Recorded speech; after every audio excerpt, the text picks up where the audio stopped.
Before time learned to count itself, before stars understood that they were burning, the universe made an agreement with itself. Do not wake the humans. It was not written in law or etched into space-time. It existed as understanding, shared, unspoken, and absolute. Every advanced civilization discovered it sooner or later, the same way one learns not to touch a star, through records, ruins, and the quiet terror left behind by those who had tried.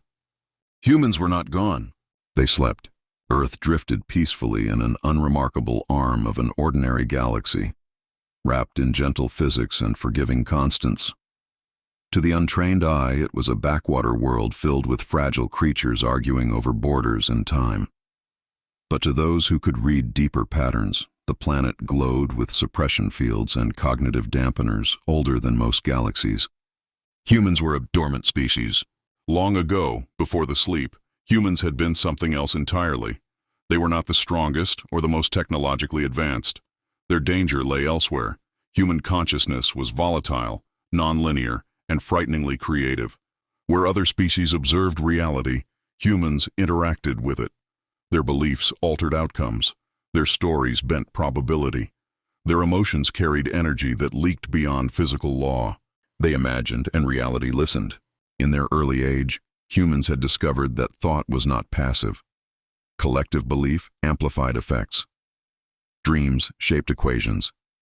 Entire regions of space still bore scars where human ideas had grown too large, collapsing causality in on itself. They had built wonders, yes, but also catastrophes, not out of malice, out of curiosity. That was the problem. When humans realized what they were capable of, they tried to restrain themselves. They failed. Fear, ambition, love, grief, human emotions fueled their abilities, making control impossible. One moment of collective panic could fracture a moon. One myth believed by enough minds could become real. The universe intervened, not through war, through mercy. The beings who would later be called the Keepers understood that killing humans would not solve the problem. Death released energy. Extinction echoed. Humans were too deeply entangled with the structure of reality itself. Removing them risked unraveling everything. So the Keepers chose sleep. They wrapped Earth in layers of soft limitation. Human perception was narrowed, their awareness folded inward. Time was slowed around them, stretched into lifetimes short enough to forget what came before. Their minds were tuned to a thin slice of reality, sight, sound, touch, while deeper dimensions faded into intuition and dreams. Humans would still live. They would love, fight, create, and wonder, but within safe boundaries. They would call it normal. The sleep was elegant. No chains, no prisons, just forgetting. Human children were born with echoes of what once was, but culture taught them to dismiss it. Magic became myth. Cosmic memory turned into religion. The truth softened into stories. Above Earth, sentinels watched. Invisible machines older than continents orbited silently, monitoring neural emissions and collective imagination levels. Whenever human creativity surged too close to awakening thresholds, subtle corrections were applied. Distractions, conflicts, forgetting. Progress slowed just enough to keep the dream intact, and for ages it worked. Civilizations across the universe learned the rule early in their cosmic development. Star maps marked Earth with warning glyphs. Dormant apex species. Non-interference mandatory. Some explorers felt pity, others felt relief, a few felt envy. But none touched the planet. Until one did.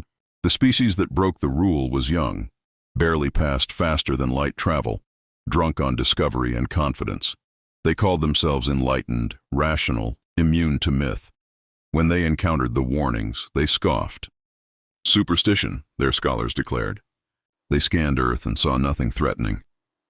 Humans were divided, inefficient, aging. They struggled with disease, war, and scarcity. Their technology was primitive by interstellar standards, their minds chaotic and limited. What danger could this species pose? The council asked. They noticed anomalies, of course. Art that carried strange harmonics, music that triggered unexpected emotional resonance in non-human listeners, fiction that predicted events with unsettling accuracy. But these were dismissed as coincidence. One scientist hesitated. These minds, she said, studying the data, are compressed, restricted. If released, the council overruled her. Progress demanded knowledge. They proposed a minimal intervention, a harmless enhancement, a whisper of signal to stimulate human cognition, accelerate problem solving, push them gently toward interstellar awareness. No invasion, no revelation, just a nudge. The sentinels screamed warnings across frequencies the young species could barely interpret. Do not wake them. The signal was sent anyway. It passed through Earth's defenses not by force, but by familiarity. It resonated with something already present in the human mind, something ancient, folded, waiting. Across the planet, humans slept, and somewhere deep within their collective consciousness, something stirred, not in fear but in recognition. The dream had been long, and dreams, when they begin to end, rarely do so quietly. The first sign that something had gone wrong was not an explosion or a scream or a sudden bending of stars. It was silence. Across the universe, instruments designed to measure fluctuation in probability flatlined for a fraction of a second. Time did not stop, but it hesitated, as if reality itself were unsure how to proceed. Then the readings spiked so violently that entire observation arrays burned out in waves of cascading failure. On Earth, humans felt it as a feeling they could not name. People woke in the middle of the night with the certainty that they had forgotten something important, not a task or a memory, but themselves. Artists abandoned half-finished works, hands trembling, sensing that the ideas they were chasing were only shadows of something much larger. Scientists stared at equations that suddenly seemed incomplete, as if the universe had edited out crucial lines and left them painfully obvious by their absence. Children were the first to break through. They always were. A 7-year-old in a quiet city asked her teacher why everyone pretended the sky was empty when it was clearly crowded. When asked what she meant, she described shapes moving between stars, structures that existed sideways, not far away. The teacher laughed nervously. The sentinels adjusted suppression levels. It did nothing. The signal the young species had sent did not add anything to the human mind. It removed a filter. A single layer of sleep peeled back, revealing what had always been there. Human neural pathways began reconnecting to dormant dimensions, firing in patterns not seen since before the containment. Dreams changed. They stopped being symbolic and started being instructional. People dreamed of equations they could not yet solve but somehow understood. Musicians composed melodies that resonated with gravitational waves. Writers described worlds that no longer existed, and were shocked when astrophysicists confirmed that such worlds had once been real.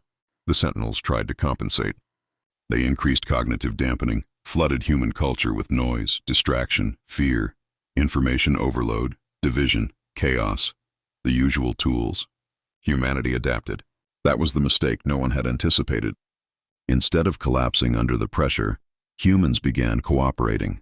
Not politically, not perfectly, but cognitively. Ideas connected across languages and borders.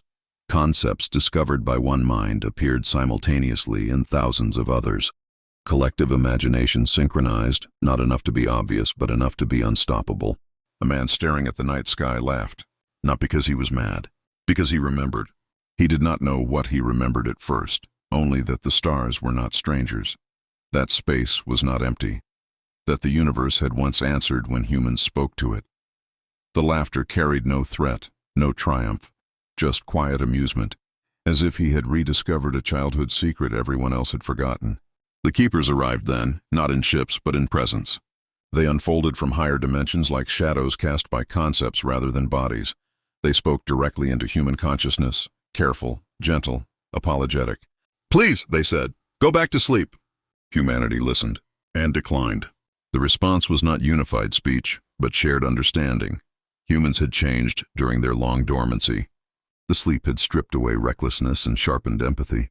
Mortality had taught them caution. Limitation had taught them value. They understood now why the universe had been afraid. They also understood why the fear was outdated.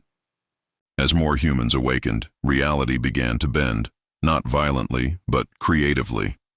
Probability smoothed where fear once caused fractures. Time became flexible, not broken. Old scars in space-time began to heal as human belief stabilized them, rewriting catastrophic outcomes into survivable ones. The young species that had broken the rule panicked. Their worlds experienced impossible phenomena. Communication delays shortened. Energy appeared where none should exist. Physics behaved like suggestion rather than law. Their scientists realized too late that humans were not invading space. They were conversing with it. The universe responded the way it always had, to stories. And humans had become careful storytellers. Where once a myth could destroy a system, now it repaired one. Where once emotion caused chaos, now it provided control. Love became a stabilizing force.